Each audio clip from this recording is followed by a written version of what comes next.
Okay, hello and welcome to today's webinar, The Secrets of Outrageous Landscape Photography. My name's Dan and I take care of marketing activities here at BenQ Australia. We're based in Sydney. First and foremost, I'd like to extend a special welcome to Australian Photography magazine readers and also camera clubs.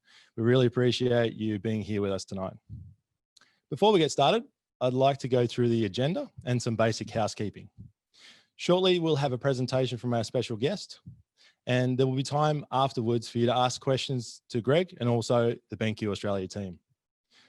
Please feel free to ask your questions in the Q&A box at the bottom of the screen at any time throughout the webinar, and we'll get back to you either in the chat or the live stream.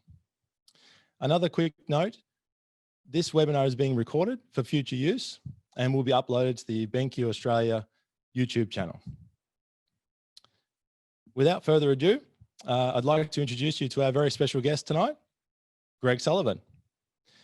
So a lot of you will know Greg from his work over the years with Canon Collective as a pro rep and a Queensland Collective ambassador, where he ran his own business, specializing in wedding and portraiture with his wife, Maria. Greg is a highly regarded and experienced photographer and writer, having worked as a professional wedding and portrait photographer for over 25 years. However, Greg is probably best known for his love of nature, travel, and landscape photography, having won numerous awards both locally and internationally. With a Bachelor of Visual Arts in photography and having earned the status of Master Photographer with first Gold Bar honors, Greg now hosts photography workshops and experiences at his own studio called Sunburst Studio, based in Brisbane. Welcome, Greg. Thanks for joining us tonight. Just unmute your microphone and you're ready to go.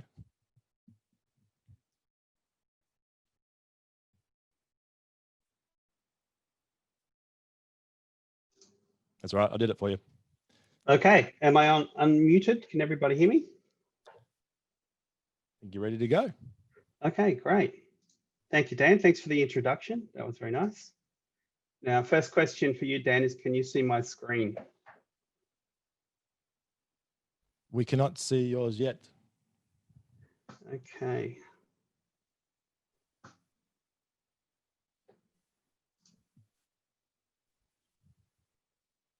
How does that look? Yep, coming up now. All good to go. All good to go. All right, thank you for the introduction, Dan. And also thanks everybody for joining me today. I could see in the chat room there that there were lots of people from all over Australia. So hello and thank you for spending the next hour with me. I'm really grateful for this opportunity to get in front of everyone. And I hope that I can sort of get through a lot of information and keep it light and bright and everyone sort of doesn't drift off to sleep. Let me know if you are, but I'll see how I go. Maybe I'll throw in a few dad jokes to get everyone warmed up. Anyway, I just wanted to spend a moment to talk to you about what this workshop is actually about. The Secrets of Outrageous Landscape Photography is a process that I went through when I was a much younger wedding and portrait photographer. I couldn't understand why my landscape photography didn't look like Peter Eastway's. What I really wanted to do is learn how to take landscape photography that was good enough to potentially win awards at the Australian Professional Photographic Awards. And secretly, my goal was to win a gold award. But the problem is my landscape photography actually wasn't very good. So I really dedicated a lot of time to try and work out why that was. And some of the things I learned was that you don't actually have to go to Iceland or Antarctica to shoot great landscape photography. What you have to do is understand compositional rules, how the eye path works, light and dark, and how it draws the viewer's eye around your photograph, the time of the day. When you've mastered all these things, then you've got to also master your exposure and camera techniques. My landscape photography improved little by little, but there was one big lesson that I really had to comprehend. The photographer is limited to traditional limitations such as those imposed by your camera. The idea of outrageous landscape photographer is the art of moving beyond the limitations of a single frame. So that is what the secrets of outrageous landscape photography are. They are talking about the techniques that I've developed and learned to move beyond the limitations of a single frame. My name is Greg Sullivan. I am a photography tragic. I live, eat and breathe photography. My favorite thing to do is to pretend that I'm an international photographer, and I set my little laptop up in a cafe in a town somewhere that I'm traveling through and download the photographs to my hard drive from the day's shoot. If you're thinking of Cafe Florian in Venice, that's exactly where I'll be sitting in the front window, pretending that I'm some kind of extraordinary international photographer.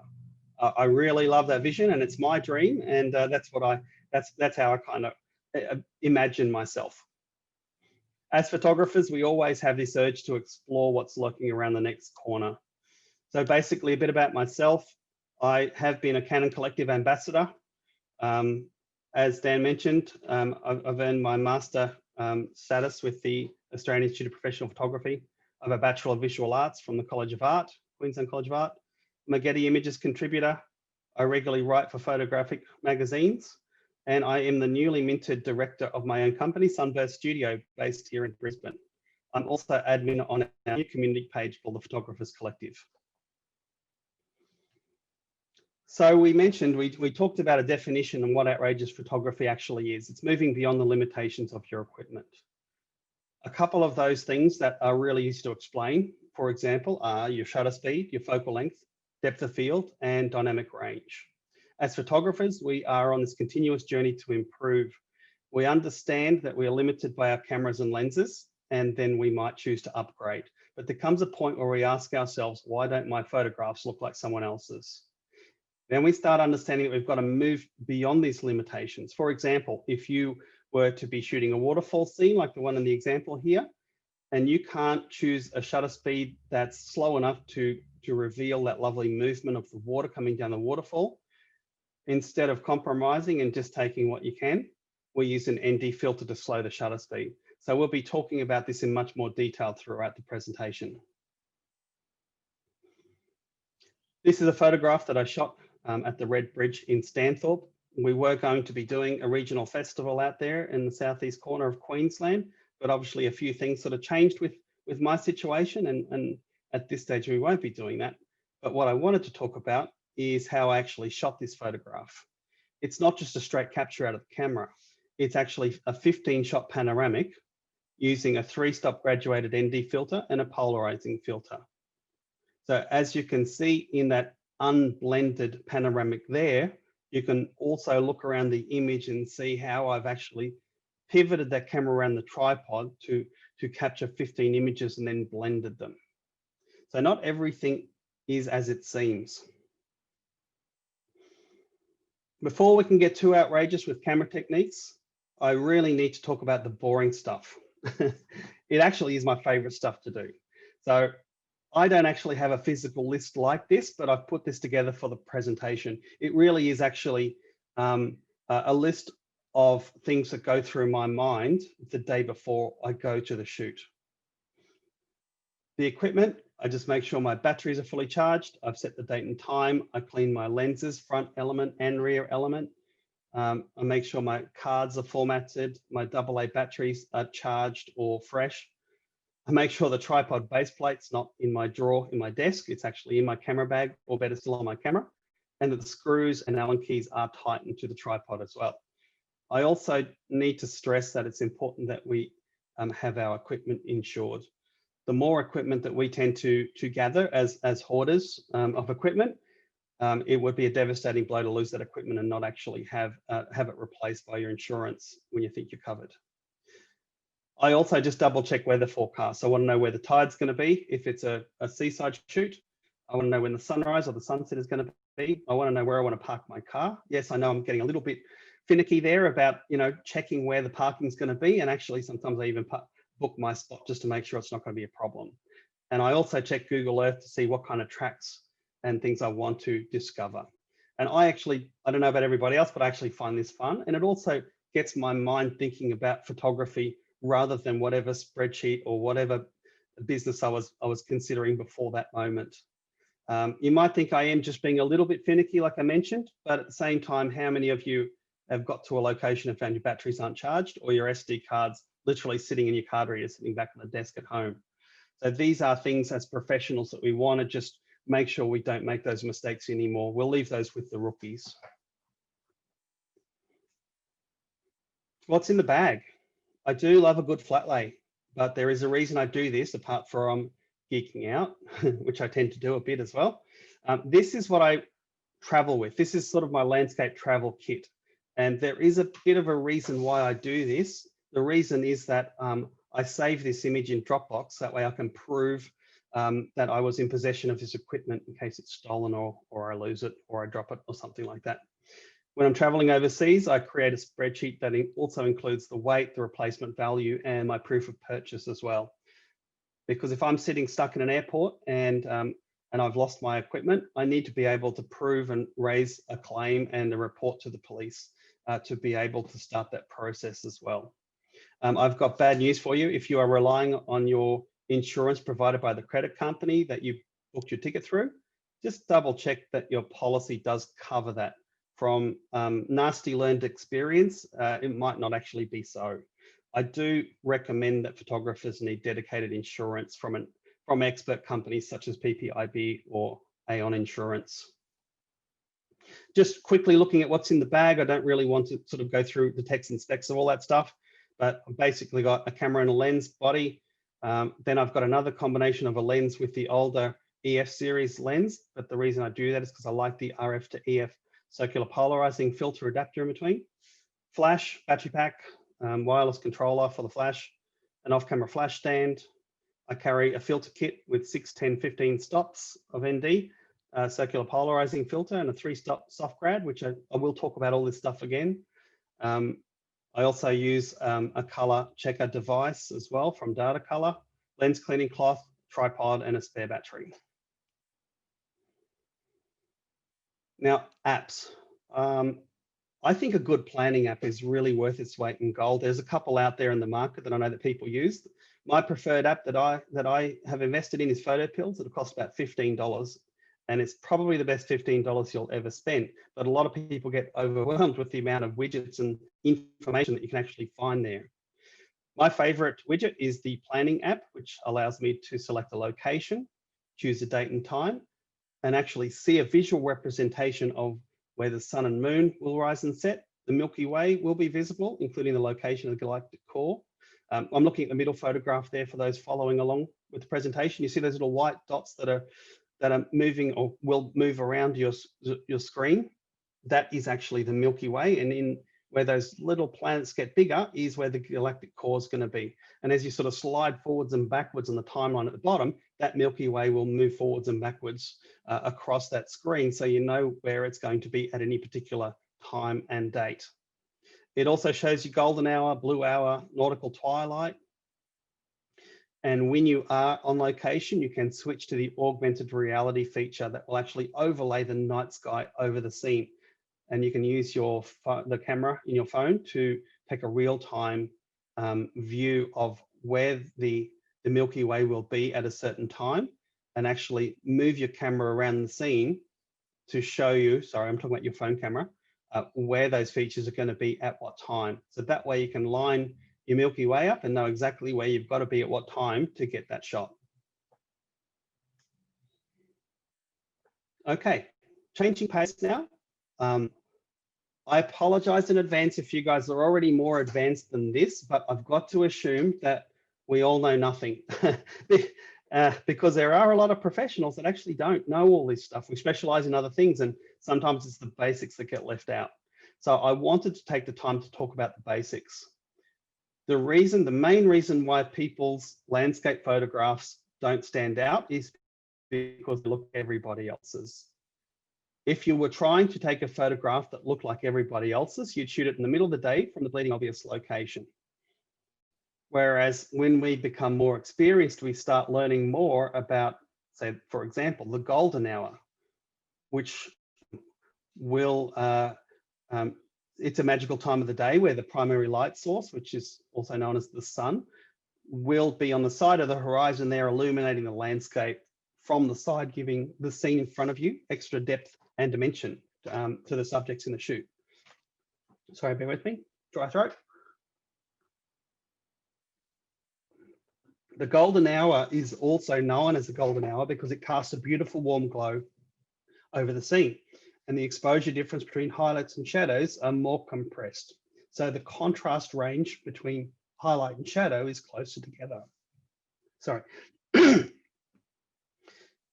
It is unusual to get a great landscape shot in the middle of the day.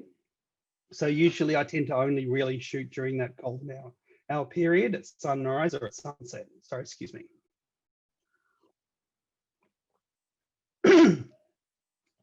So at the end of golden hour, most of the rookies actually go home, but the professionals, we stay a bit longer and we observe. The blue hour will offer new opportunities, and so will nighttime. The trick to this is to shoot images that don't look like every other photographer's. Whereas seeing an image that they've never seen before, the first reaction is kind of, wow, how'd they do that?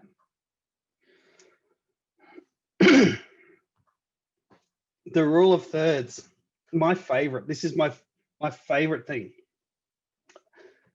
I encourage everybody to play this game that I play. I call it a game of rule of thirds.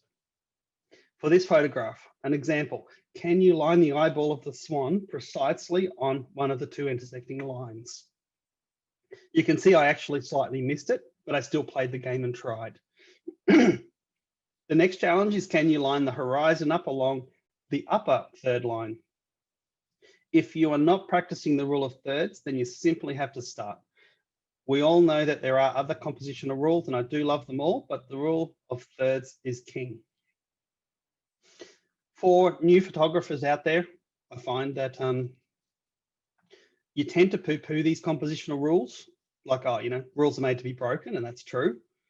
However, as you get older and more experienced, you'll learn that the rule of thirds is a real thing, and it is just the king of compositions. There is actually a cheat that you can activate on your LCD screen of your camera or the electronic viewfinder. This is for mirrorless cameras. You can actually see or activate the lines that you're composing over the top of the photograph to help you composing the image before you shoot it. Sadly, you won't be able to do this if you're using a DSLR because you're literally looking through the lens.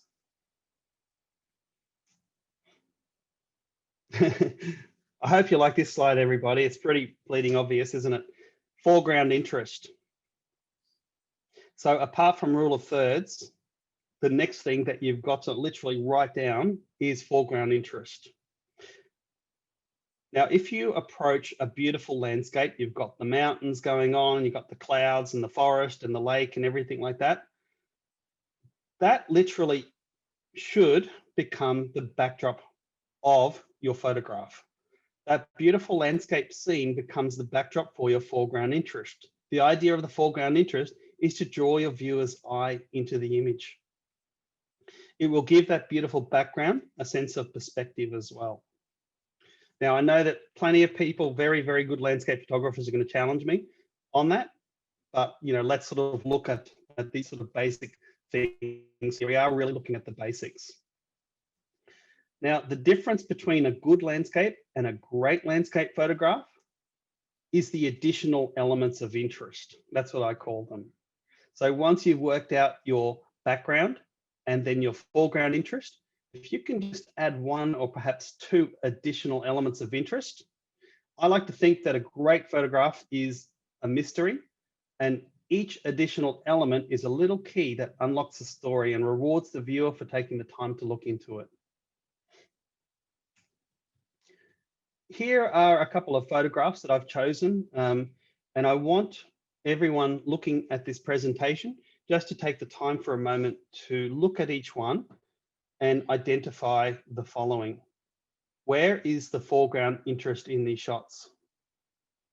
One's flowers, one's a horse gate, one's a boat, one's rocks, and one is trees. Next, the rule of thirds. As you look through the photographs, can you try and identify which points I've lined up on intersecting lines or just lines on your rule of thirds? You've got a sunburst there, you've got a horizon, and possibly the horse's heads are lined up. I probably tried to do it. Maybe it just misses, but I tried. The boat is on the rule of thirds. probably the towers of the building as well in the background in the middle shot. You've got a horizon and rocks that are drawing the viewer's image into the photograph. And then you've got the trees and the building, and probably using the lower rule of thirds line is the horizon of that landscape. Thirdly, the additional element of interest. Look, this is not easy to do. It's always very difficult, and even just to interpret what that actually means. It could be a sunburst, could be raindrops, could be a shadow. We don't know what it is. You don't know what it is until you see it. So say, for example, the first shot is the sunburst. The second one would be just that morning sunlight hitting the top of the mountain. It kind of reveals the time of the day that the shot was taken. The reflections of the water where the boat is, the mistiness and the blurriness of the water, like a mist over the rocks. And the final one there, the trees are actually illuminated with the flash. So yes, I do use flash in my landscape. And the idea of that is to use brightness to draw the viewer's eye and literally manipulate them to show them where I want them to look in the composition. Basics, look, boring slide, boring subject, but very important. Histogram. I know a lot of photographers don't actually know how to read a histogram, and it's not really rocket science. This, literally what you're looking at is a graph that represents, it's a bar graph, that represents 255 shades of gray from pure black to pure white. It's a really, really detailed bar graph, and it's literally measuring each pixel and plotting the tone on the graph. The higher the spike, the more of that specific shade of gray is represented in the photograph. Left is black and right of the histogram is white. The middle is what we call mid-gray. We can use the histogram in live view mode to check that our exposure is retaining detail in the shadows and highlights. Most photographers will tell you that the little mountain range shown should be peaking somewhere in the middle for a perfect photograph, but this is where the mid-grays live, but I don't really sort of subscribe to that. Keep in mind, say, for example, that a snowy scene will push your histogram information to the right and an astro photograph to the left, because at the end of the day, snow is supposed to be white and the night sky is kind of supposed to be black. Now, this presentation is full of little nuggets of information and gold, and this is one that I found, and unfortunately I found it pretty late in my career, but I'm glad I did, and I'll share it with you. Highlight tone priority. I was always told that there is a lot of sub-menu options in your camera that you probably don't need and is best to switch off. And I always did that. But then I noticed this little one called highlight tone priority. It's not really well represented in your manual if you've read that, and usually it's by default switched off. If you enable that, what you're actually doing is you are allowing the camera to gather more information in your highlights. I actually read somewhere that it's actually skewing information from your midtones and pushing them towards the highlights, which means that you will actually get more information in your highlights than you would have when it's switched off, allowing for smoother gradations from your midtones to your highlights. You will lose 100 ISO, and your lowest ISO is now 200. Canon don't give much information about this, but this was a real game changer for me, and I could noticeably see more information in my highlights. I'm not 100% sure whether this is represented in other brands as well. Maybe somebody can sort of fill us in on the comments section. Color management.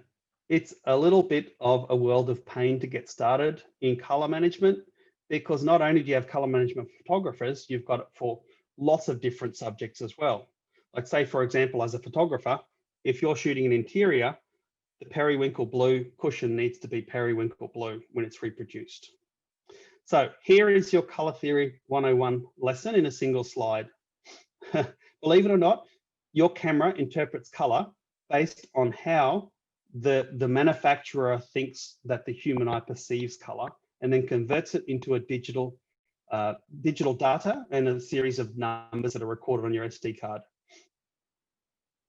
Next, your software interprets the camera's data and then reinterprets it based on how they think the human eye perceives color. Now, your computer It just cranks the saturation and contrast to sell more computers through the retailer. It's literally made to make your Netflix look good. So if you think about it, most people's color management who say, I just let the camera do it for me, or the computer, you're literally looking at the interpretation of an interpretation based on how the camera company interprets how you should see color. So you can sort of see that we are flying blind if we allow other components of our photography process interpret color for us. So it's a little bit scary, but there is a solution, and we call this color managed workflow or color management. We override the process and we take control of it using scientific methods rather than just basically getting a handful of rice and throwing it at the broadside of a barn and hoping something hits to it. Basically, at the shooting stage, we use a color reference chart. The one that I've got here is the Data Color Spider Checker 48. There are other brands that do just as good as well. And you can see here that I've captured this color checker reference at the time of the shoot. I've imported that through Lightroom and then basically exported that into the data color software, which therefore it has created a color preset for my camera. So what you're seeing on the right-hand side with those colorful panels are your HSLs, or your hue, saturation, and luminance sliders from Lightroom. By default, they're all in the 0 position. And when you apply your color presets, you can see that, well, actually, to be honest, it's actually shocking how much information has changed there. So on your hue sliders, you can see that some of these things have moved by 20%. The first time you see color management in action, it's actually really surprising to know that your camera is not perfect. Now, I have a bit of a giggle sometimes when I see comments on social media that my brand of camera has better color management or better colors than yours. The truth is that no camera does a particularly good job at perfect color straight out of the box. The truth is that unless you're spending $50,000 on a camera, all of our cameras have been factory profiled. So yes, we do need color management, and no, we can't rely on the camera doing it for us.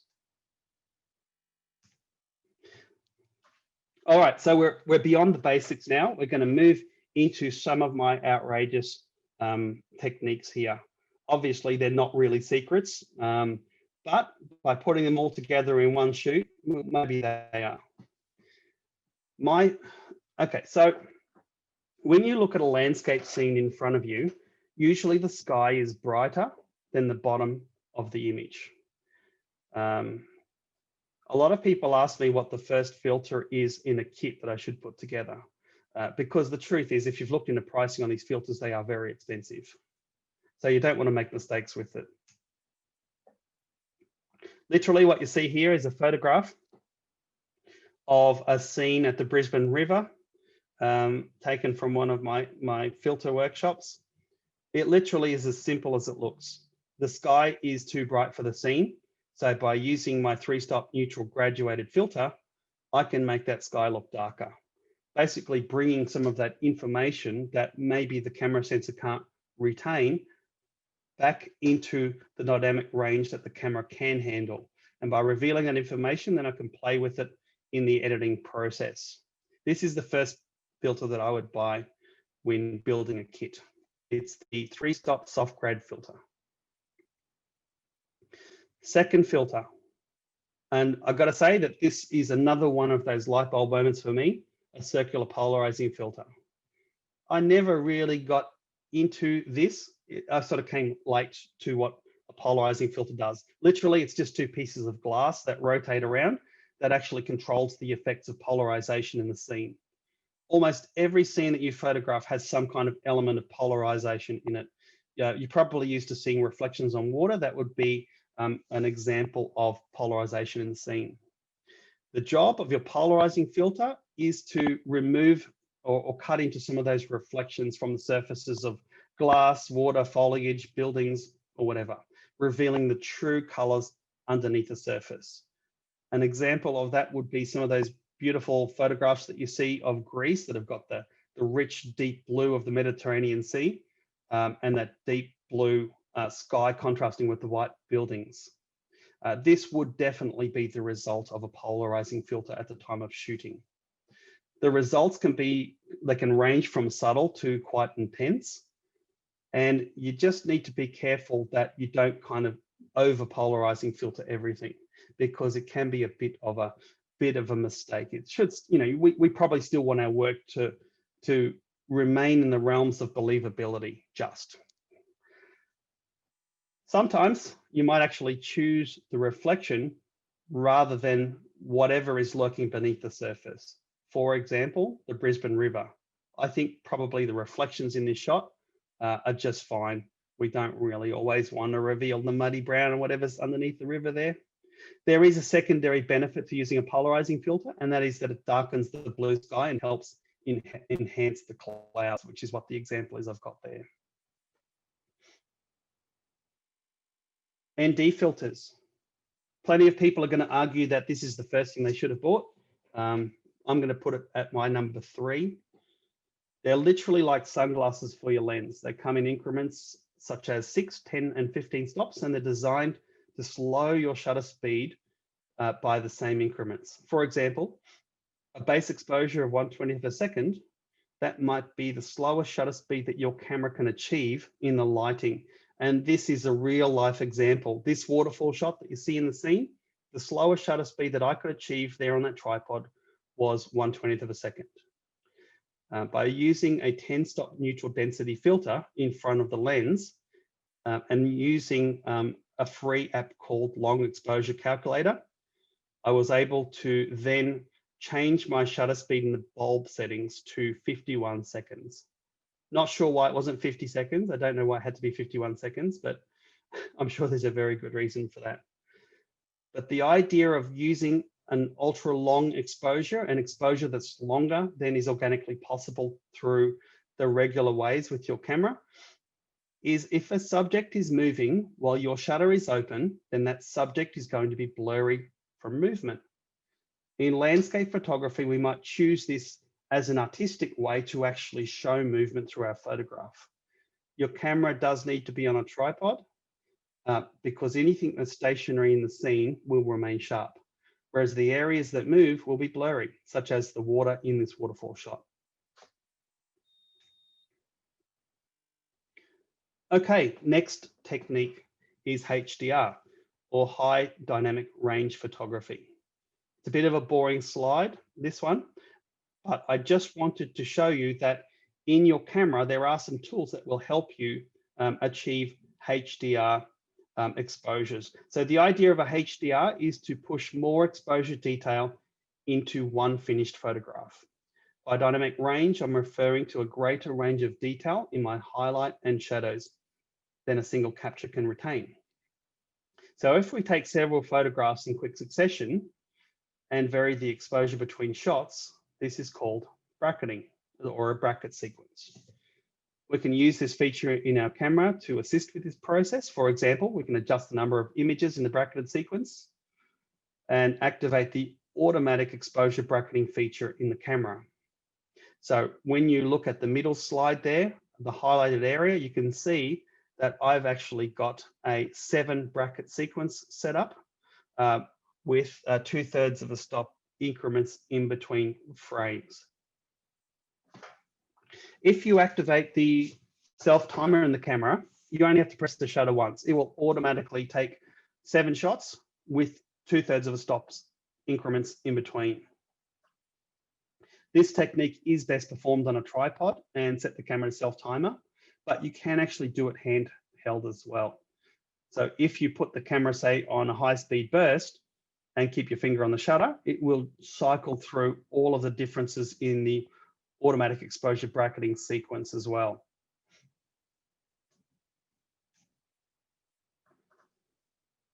Here we have my bracket sequence of 5 images. Now, I know that in the previous slide I said 7. The truth is, what I found out is that Lightroom or whatever blending application, they're literally made to use 3 exposures. So using 7, you're not actually doing anything more than what you can achieve in 3 shots anyway. However, for the sake of my own peace of mind, this one is 5. In the simplest way, I've got for this particular shot, 1.5 stop increments between frames. And there are 5 frames in the shot. The middle one is what we consider correct exposure based on what the camera's built-in light meter is saying. The shot in the extreme left, which is the darker shot, it literally is only there to retain the highlight details in the sun and the sky. Moving on to the photograph on the far right, it's the brightest one, and it is there to reveal the shadows in the darkest points in my photograph. Now, I apologize in advance for not showing you like a real-time demonstration of how to blend these things. I did try to work it out, but I just ended up mucking up the presentations flow, and then I couldn't get back to it in my practice. So yeah, you've kind of got to deal with some slide shots here. However, I do workshops in this, so if you want to come along in person, we can do this as well. What you can see here is my 5-shot sequence opened up in Lightroom. I've selected all of the images, and then I've gone across to photo merge, and HDR. It's literally just like 1 or 2 clicks of the mouse to select all of your photographs and export them to a photo merge HDR image. That will reveal the HDR merge preview panel, which you can see there. It's got the red blobs on it. What you're seeing there, those red blobs are it's the revealing of the deghost overlay. So you can see that I've selected a high amount of deghosting in my image. What deghosting is it's the software is analyzing the scenes between frames to work out what has actually moved. And you can see there that naturally the waves and the water have moved between frames, and the wind and the leaves at the top there have also moved. So Lightroom actually does a hell of a job about putting these things together and not repeating things, so you end up with some kind of pattern overlay in post-production. What I've also got there is I've got a tick box for auto align, which means that if I have handheld this pano and there's slight movement between frames, it will automatically align them together so you don't see sort of ghosting and artifacting between, say, buildings or whatever. I don't tick the auto settings because I like to do my own editing in post-production. And finally, create stack is also ticked, which means that when we go to merge and export the finished HDR back into Lightroom, all of that sequence of 5 images will be stacked behind the finished HDR image, so that it sort of saves room when you go back into Lightroom. The right-hand side, I've just got an example photograph of that extra dynamic range in a DNG file. So when these images are merged and sent back to Lightroom, they do retain the full editing capabilities of a raw file by saving as a DNG. And here is the finished edited shot of Brisbane there. Just for a little bit of fun, you can see the amount of highlights, of detail in my highlights, in the shadows, but I also want you to make a specific note about how I've allowed the sun to blow out. I think one of the mistakes that photographers make is trying to put too much detail where the sun is. It's okay that the sun blows out a little bit, in my opinion. It's a very bright big ball, and it doesn't quite look right if it's just kind of like a mushy bruise in the sky. What you can also do is have a look at my homage to the rule of thirds. So what is my foreground point of interest? And where are my rule of thirds lines lining up? Focus stacking. Next slide, change of pace.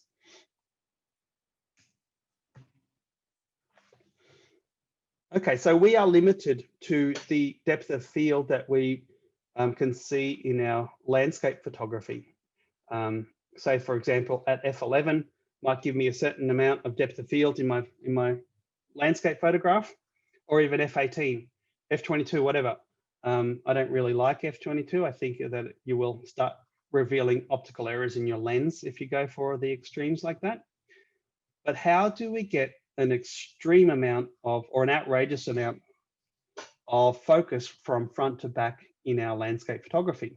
We use focus stacking to do this. Sorry, pardon me.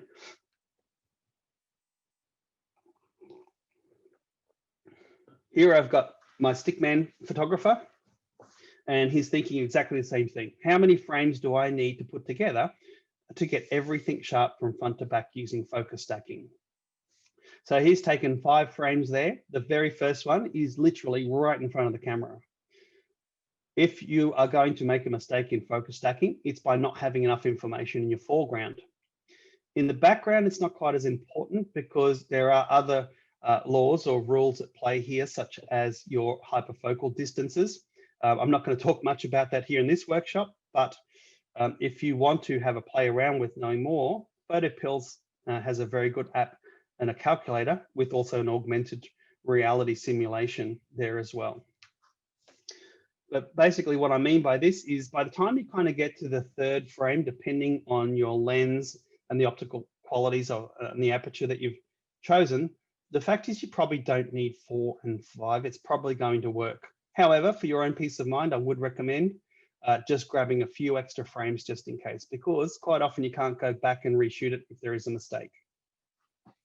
The way I like to shoot my focus stack, it is essential that you are on a tripod, because any movement here will cause errors in your focus stacking blend in post-production, which will require additional editing and probably result in complete failure. My favorite technique is to use the live view screen and flip out the LCD and literally just touch on the LCD screen where I want to focus. By touching that point in the LCD screen, I can move my focal point within the image, focus, shoot, and then change that focus point and repeat. Touch screen, focus, shoot, then change. Here is my example. It's not an award-winning landscape photograph, but it does highlight the point that I'm trying to make here. You can see my photograph. I want an outrageous amount of focus, but I can't achieve it. When I focus on the foreground, I can get the front of the stump sharp, but the tree in the background is blurry. If I focus on the background, the foreground is blurry. So what I need to do is to focus stack through a series of images and then stack them together in post-production. You can see on the right what I've decided: 1, 2, 3, 4, 5. That's where I want my frames to be set. I really am sort of overshooting that foreground, but the background is probably not quite as important. Now, here is your editing slide for focus stacking. It's a little bit overwhelming the first time you do it, but literally it's probably 5 clicks of your mouse. It's really quite simple. So when you've got your sequence open in Lightroom, just select all of them. Now, when you export these to Photoshop, it's important to stress that you probably want to apply your Lightroom edit before you export them to Photoshop, because when you merge and flatten down the layers, you will be only able to save it back as a TIFF file or a JPEG. So you'll actually lose that raw editing capabilities. So here's a sequence of 5 images that I've got selected in Lightroom. Once you've done that, you go to Photo, Edit, Open as Layers in Photoshop. It'll go through its thinking process depending on the speed of the processor of your computer. Once you've got all your layers open as a single layer in Photoshop, you just want to check your layers panel and select all of them. Once you've got them all selected, you simply go Edit and Auto Align Layers. Once it's done its thinking and it's gone through that process, literally the next step is just to auto blend the layers. And this is the result that you can achieve. And it's really only possible through focus stacking. Now, once you sort of start perfecting this technique, there are other ways to also go in there and just check to see if you've got a few errors to go back in and reblend in some of those layers by erasing and brushing in areas. Moving on now to the panoramic shooting technique. This is a little scene that I shot in Landshut in Munich at the Winter Wonderland workshop that I did with some of our wonderful people that joined me on that trip. This is my panoramic. It literally is a sequence of 10 portrait photographs, and I've stood there and spun around and taken those photographs with the idea that I was going to blend them together in post-production. Once you start perfecting the technique of shooting panoramics, it makes you start thinking, do I actually even need to take multiple lenses with me on these trips? It's one of those things where, you know, are you brave enough to just take a 40mm lens with you on your overseas trip? I can tell you that I'm not quite there yet myself, but it just does raise an interesting kind of point. So what I've done with this scene is I've looked at where the middle point, the center point is on my shot, and then I've worked out where the left-hand side starting point is, the right-hand side starting side, and just clicked away. 1, 2, 3, 4, 5, 6, 7, 8, 9, 10. Make sure you're in full manual, you're not in auto ISO or anything like that. And then you won't probably have any blending problems. If you've got a circular polarizing filter, that's another area. You probably don't want to shoot this with a circular polarizing filter. And the big mistake that people make is that they swivel the camera around their body. That will introduce parallax error and probably compromise your panoramic stitch as well. What you want to do is swivel the camera around an imaginary central point inside the camera, which we'll call the nodal point. It's actually not imaginary, but you should be moving your body around the front of the camera, and it's easiest to do that on a tripod. However, most of us really actually just do it handheld anyway. There are more technical ways to shoot panoramic, such as using a panoramic head, where you can start introducing the idea of multiple row panoramics as well. I love the manual control of this, but there is also other products such as the GigaPan, which will do everything automatically for you. Here's your editing slide. Simply select your sequence for your panoramic. Go to Photo Merge, Panoramic this time, and that will reveal the Panoramic Merge Preview button, or panel rather. You've got 3 different projections, which I'll talk about in the next slide. Spherical, cylindrical, and perspective. You've got a boundary warp there. The more errors that you have in your panoramic, they'll be revealed by having little white edges at the top and bottom of your frame, particularly on the extremities, the wider areas of your panoramic. By sliding your boundary warp to the right, will actually warp and skew your landscape or your panoramic to eliminate those errors that you've introduced. It might not look good. It can sometimes be what I call a wonky donkey. Tick the fill edges button. This is a new feature in the latest versions of Lightroom where it will actually intelligently fill in those white areas for you. It does a very good job, but just keep an eye on that because it might actually repeat things you don't want to repeat. I don't tick auto settings, as you know, and then create stack and then merge your panoramic. This will export back into Lightroom as a DNG file and retain the full editing capabilities of a RAW file. And here is your finished result. For any of the panoramic experts out there, you'll realize that I did this slightly wrong. I've got more information on the right than the left, but I still like the result and I like the shot.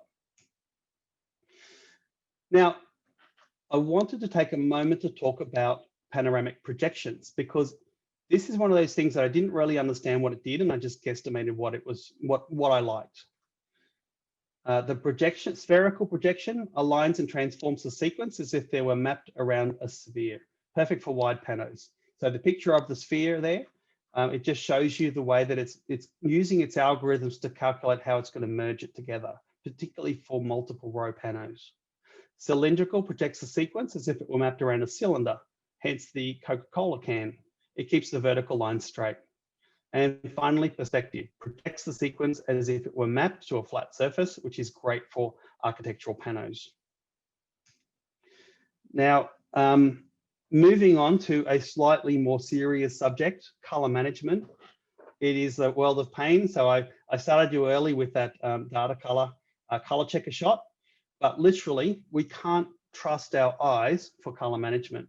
Here is a fairly famous optical illusion, color illusion, and I'll just scroll between the different balls there. All of the balls are the same color, but when you introduce these lines, your mind actually sees green and red and blue balls, but they're actually all the same color. So once you've determined that you can't trust your eyes for color management, we need to start looking into a color managed workflow process.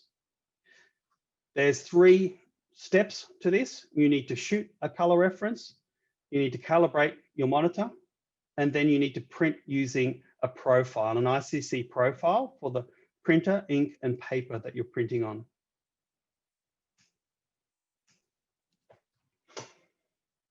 All right, so moving on now, I wanted to talk about color spaces. This is a little bit of a big topic that I'm going to jam into a really short period of time. The middle photograph is a color profile space comparison between sRGB and Adobe RGB. sRGB is the smaller color space that you see in the middle, and the larger one is Adobe RGB. sRGB was developed by Microsoft back in the early days of computers and the internet to become a default color standard for everybody, for all digital imaging devices. So your mobile phone, your laptop, your computer, your television, they all use sRGB. If you only ever export in an sRGB, you're going to have a good time. It means that what you see on your screen is what the person on Facebook is going to see as well. However, as photographers, we always want more. So what if I could tell you get 30% more color by using Adobe RGB? Your camera can see a bigger color gamut than sRGB, and your printer can actually also see a bigger color gamut. So Adobe RGB was developed by Adobe to create a color space that could easily adapt to a color printer that uses a CMYK process. As mentioned, it's about 30% larger than sRGB. And what the comparison on the image I've got there for you is that I use a MacBook Pro. I love it.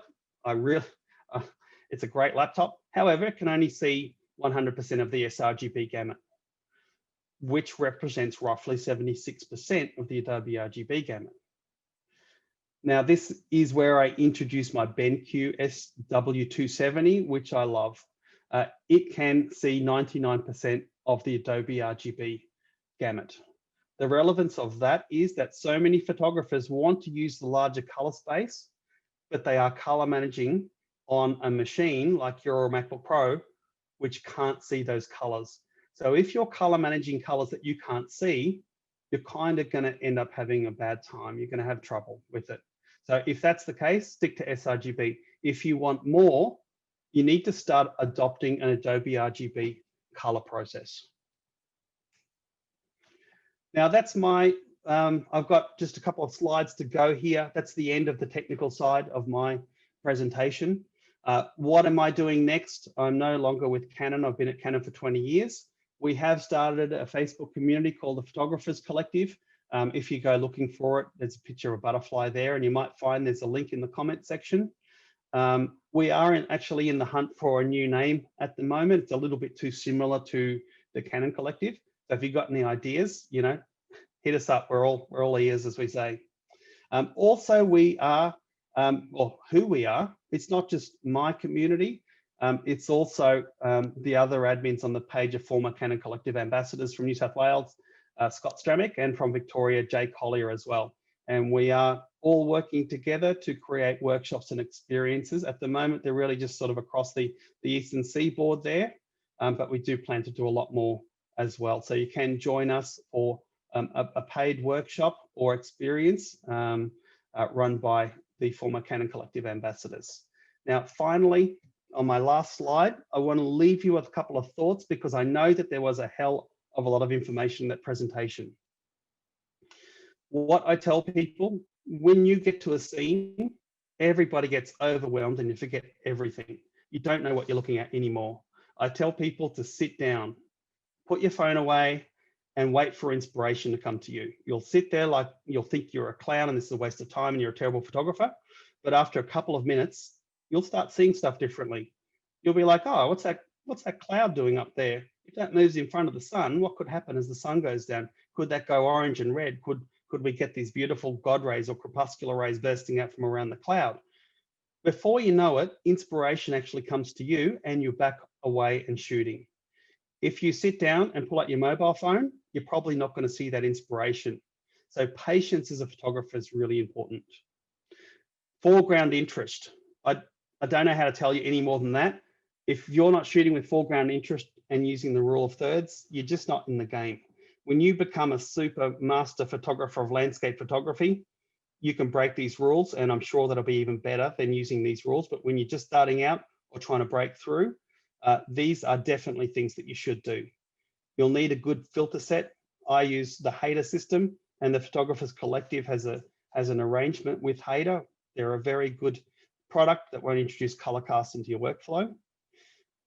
We talked about the shooting techniques of HDR, focus stacking, and panoramics.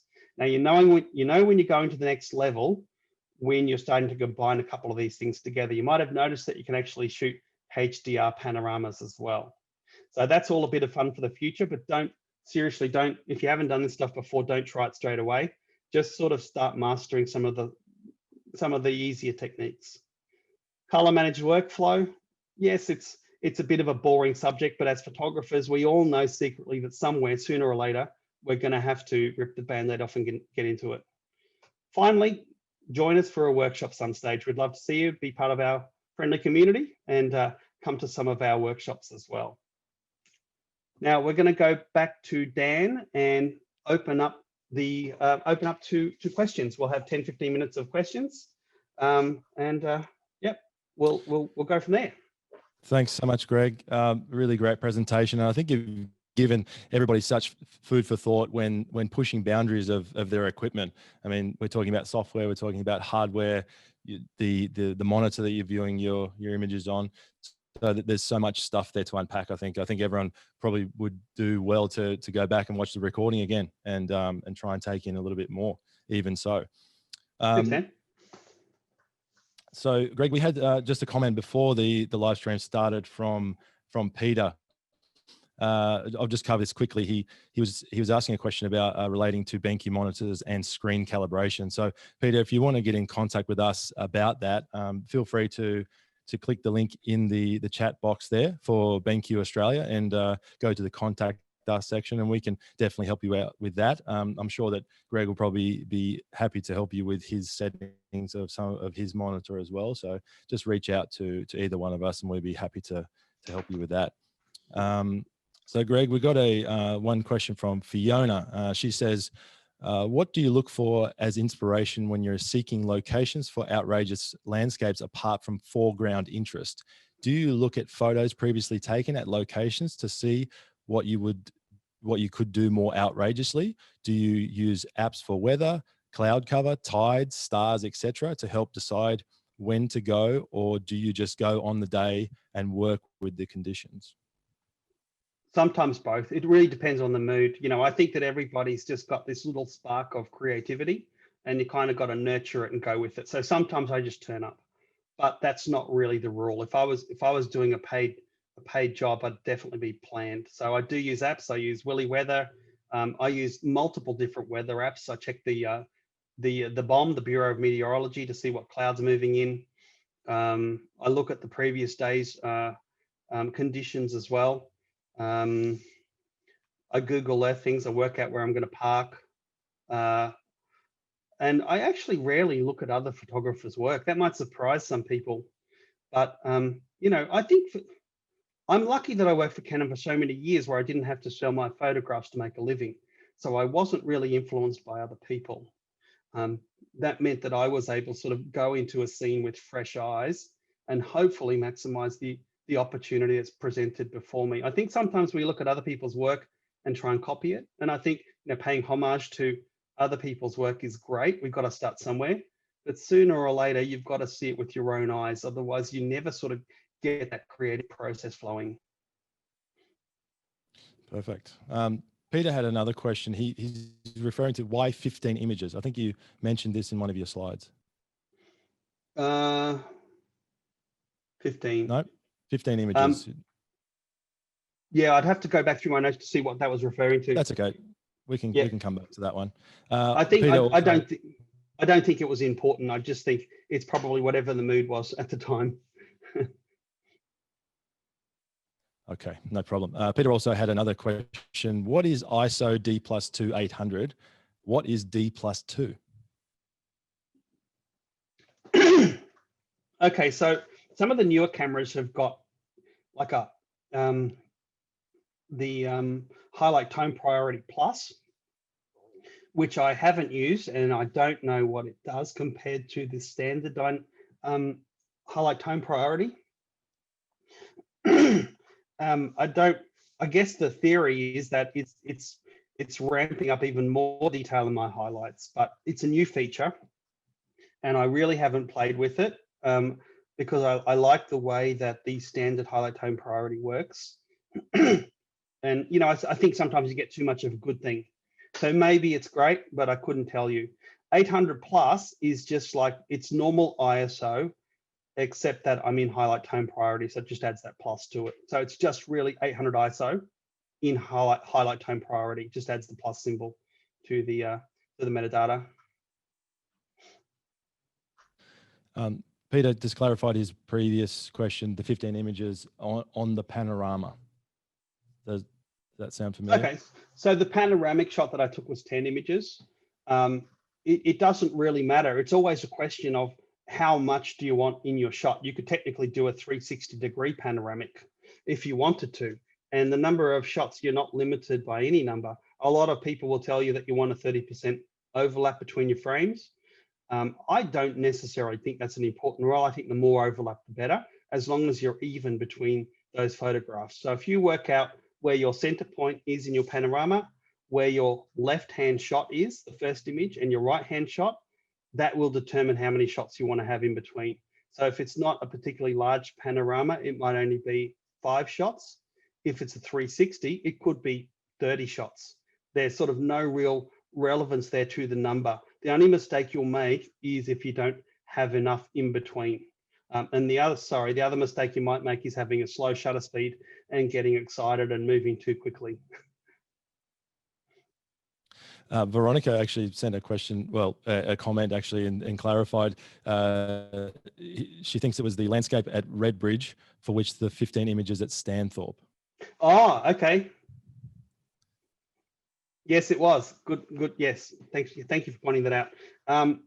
It really is only the, yeah, thank you, Veronica. It really is only the number of shots that I decided that I needed to go from, you know, the left-hand side of my photograph to the right-hand side. So if you think about it, I've got 7 shots on the left, then I've got the central photograph, which is usually the center point or the centerpiece of my composition, and then another 7 photographs on the right. If you have an odd number of photographs on both sides, you're going to end up with one side looking longer than the other side. So it sort of doesn't look real or natural.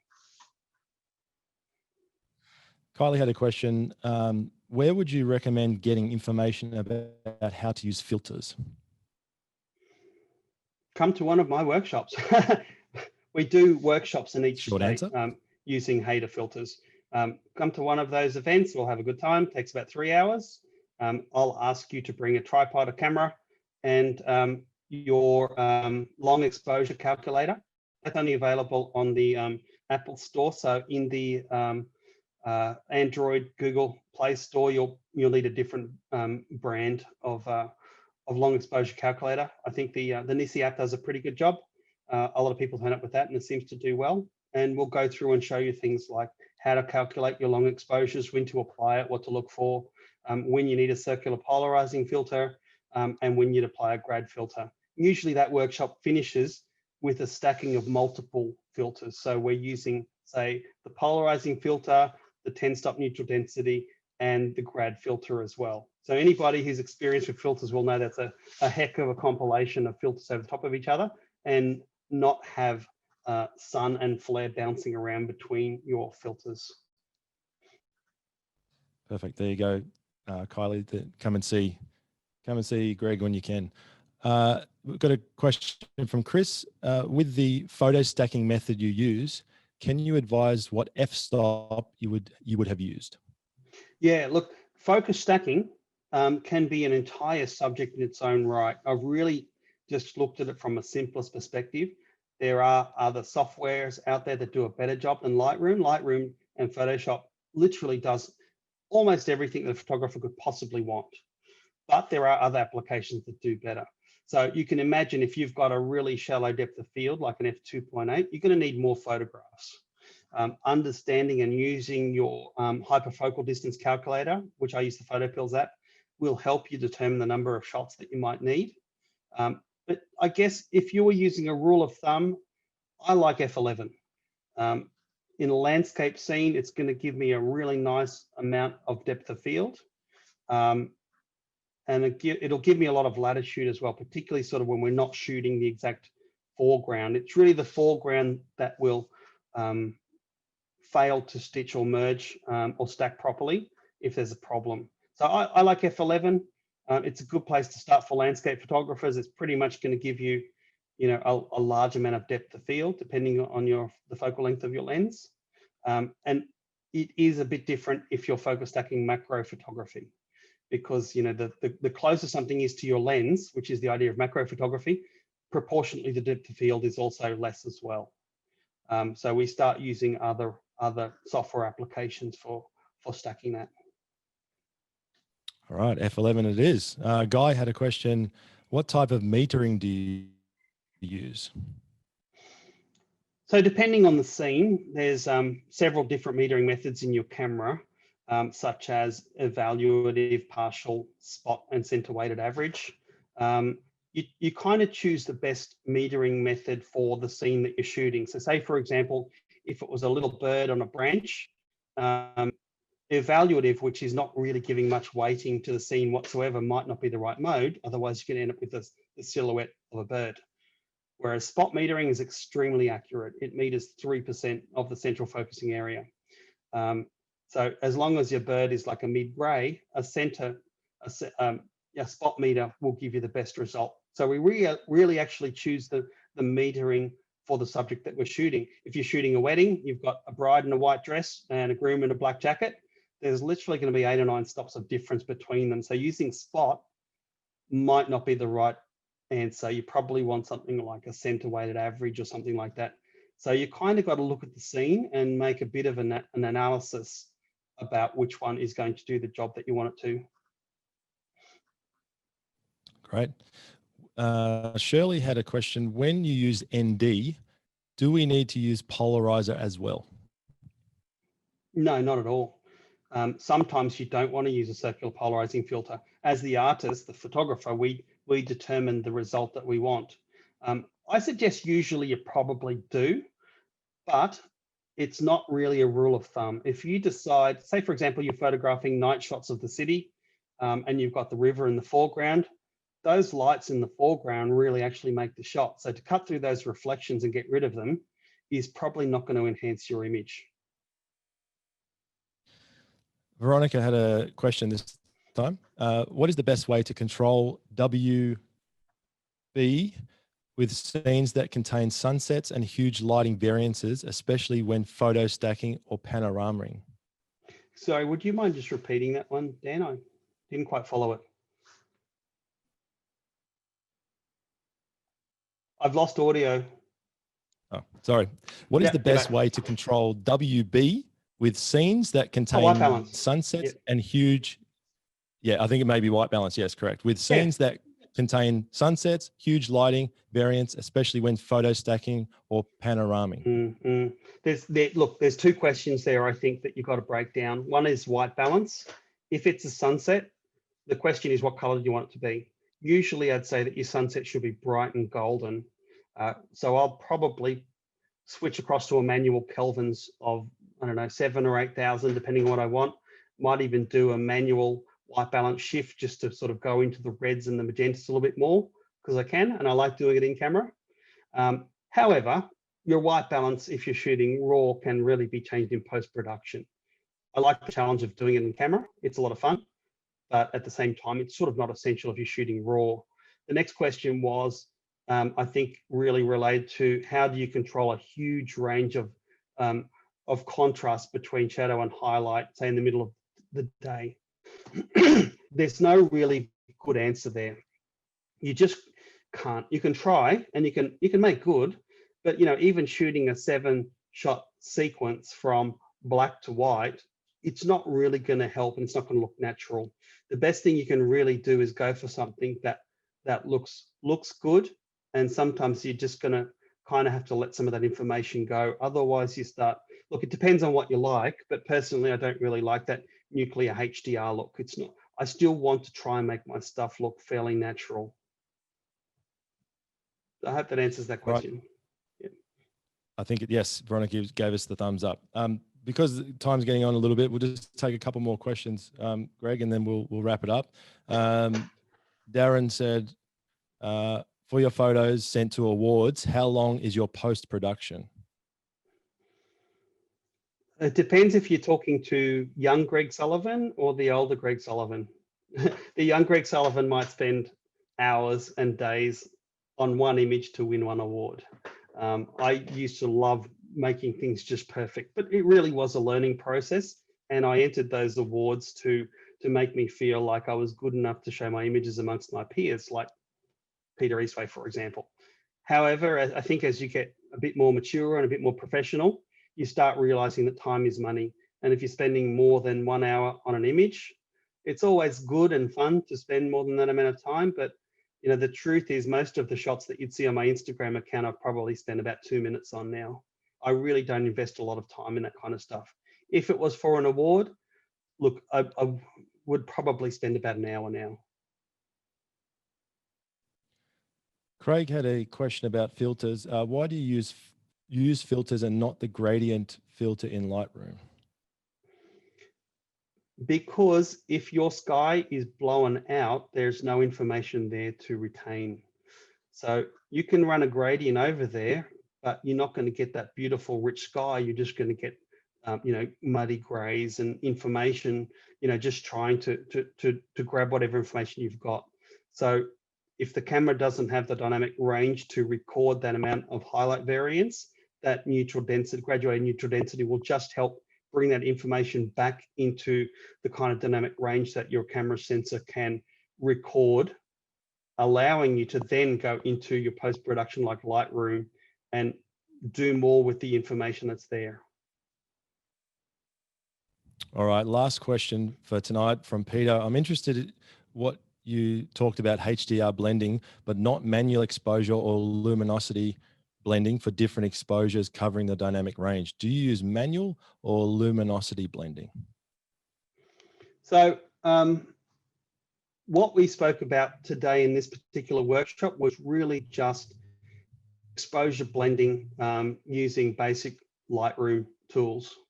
It does a hell of a job. It does a lot of stuff, but there does come a point in time where you realize that it doesn't do everything. So there are other software applications out there that you can use. One of my favorite ones is Aurora HDR. I love playing with that, but you just got to be careful that you don't overdo it and end up with that nuclear HDR look. That is very good to reveal more tools than what Lightroom will allow you to. And when we're talking about luminosity masking and things like that, it's a completely different process really, where you're sort of, stacking raw files in layers in Lightroom and using different blending methods such as brushes to reveal or hide details, just moving between layers in Photoshop. Not really something that I specialize a lot in, but I think it is also a lot of fun. There's a lot of good workshops out there on YouTube and that you can have a look at too. It's a lot of fun, but it's not something I do a lot of. Great.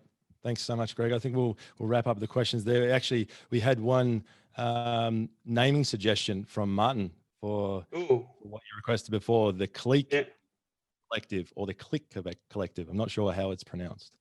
CLIQUE? Yes, correct. Now, it's probably important to stress that it was probably more the usage of the word collective that we need to change. A little bit too similar to the previous canon role. Back to the drawing board, Martin. I don't know, Photographers Network, the Click Network. I said the Shutter Club, but Jake Collier just literally said that's a bit naff. There you go. All right. Yeah. All right, we'll wrap it up there, Greg. I want to say a huge thank you to everyone for their questions, for hanging around on the webinar today. And thank you so much to you, Greg, for a great presentation and taking your time to be with us today and share a lot of your knowledge. Like we mentioned earlier, the webinar will be recorded and be uploaded to the BenQ YouTube channel. Give us a few days to get that up on the platform. If you want to find out any more information about BenQ monitors or any other products, including the SW 2270C, you can go to the BenQ website, which is the link is in the chat. You can also get in contact with us through there, through the contact us section, or you can email bqausales@benq.com. Greg, how can they get in contact with you after this?